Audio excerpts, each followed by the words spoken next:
চলেন আজ একটা নতুন ইংরেজি শব্দ শেখা যাক, তবে কোনো বোরিং লেকচার না, শিখব একটা মজার গল্প দিয়ে। এই গল্পের মূল চরিত্র আনিকা, বাংলাদেশেরই একজন খুব মেধাবী আর পরিশ্রমী ছাত্রী।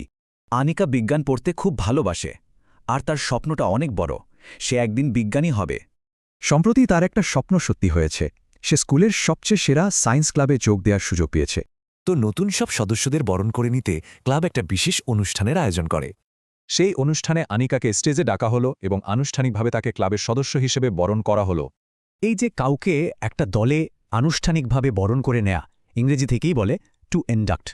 তার মানে সায়েন্স ক্লাব আনিকাকে একজন নতুন সদস্য হিসেবে ইন্ডাক্ট করেছে। ব্যাপারটা বোঝা গেল? এই শব্দটা কিন্তু শুধু স্কুল ক্লাবের জন্য না, চলেন বাস্তব জীবনের কিছু উদাহরণ দেখি।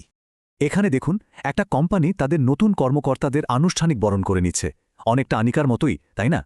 এটা কিন্তু অনেক বড় একটা সম্মানের ব্যাপার। একজন অধ্যাপককে দেশের সেরা বিজ্ঞান একাডেমিতে সদস্য করা হচ্ছে, আর এই বাক্যে একজন ছাত্রনেতাকে আনুষ্ঠানিকভাবে তার প্রেসিডেন্ট পদে অধিষ্ঠিত করা হচ্ছে। তাহলে ইন্ডাক্ট শব্দটার মূল আইডিয়াটা কি দাঁড়ালো? চলেন আরেকবার দেখে নিই। এর মানে হল কাউকে আনুষ্ঠানিকভাবে কোনো নতুন দলে বা পদে বরণ করে নেওয়া, আর সাথে থাকে একটা অনুষ্ঠান, যেমন নতুন কর্মীদের বরণ করে নিতে, সেরা ছাত্রদের সম্মান জানাতে বা নতুন নেতাদের দায়িত্ব দিতে এটা ব্যবহৃত হয়।